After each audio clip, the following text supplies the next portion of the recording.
right. Well, in the meantime, San Antonio Spurs head coach Gregg Popovich sounding off on giving the charity, quote, because we are rich as hell and we don't need it all.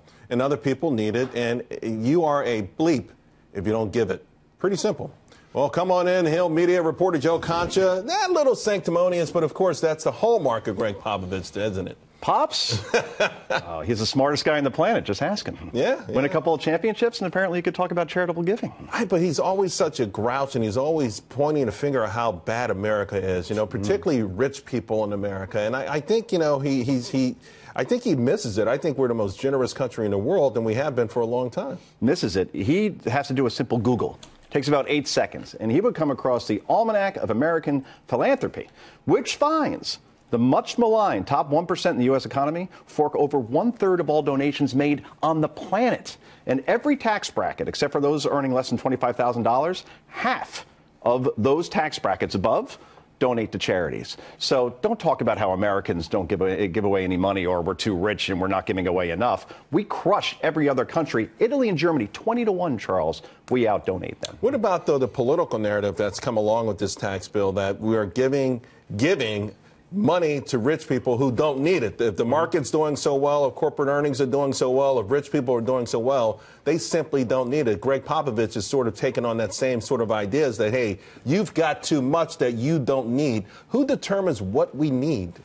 Gregg Popovich, apparently. When you have Tim Duncan all those years, again, that makes you an expert. Look, 91% of middle-class earners get a tax cut here. And those pushing the narrative that this is a tax cut for the rich are usually from the Democratic side of the aisle. And my question always is in these situations, what is the Democratic plan? Has that been presented? What are they running on in 2018 besides voting against tax cuts? It's easy to complain, but when you don't offer a solution, that's when people say, come on, give me something. Right. And I always say one thing, don't ever underestimate or discount just how generous Americans are, because these are official numbers. Unofficially, we give a lot more, even as much. So it always frustrates me when I hear this kind of stuff. And I buy more drinks for my friends when I'm out than anybody. I certainly give to charity. I heard about that. That's why I've been trying to get to, a bar with you. All right, now, how about this one? Take a look. It's from a headline in Newsweek. Melania Trump orders removal of nearly 200-year-old tree from White House. That's not the whole story, though, is it? Of course not. It's not like she said, trees stink and they produce oxygen, so let's get rid of it. It had to go. Now, what was wrong with it, though? I mean, because from what I understand, it was old. They looked at it. It was beyond help. We had the oldest.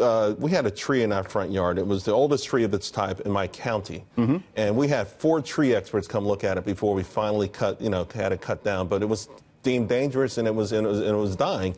And apparently this is sort of what was happening there. But if Newsweek knew this, and obviously if there are any kind of reporters, they knew it, why such a disingenuous headline? They're playing to their audience, and their audience is to believe that the Trumps, including the First Lady, who polls very well, by the way, is evil. We may or may not live in the same county in a state nearby. And you're right. We had a tree recently fall in the town next to us on a house. Fortunately, it fell on the garage and no one was hurt, but It was an old tree and it should have been cut down.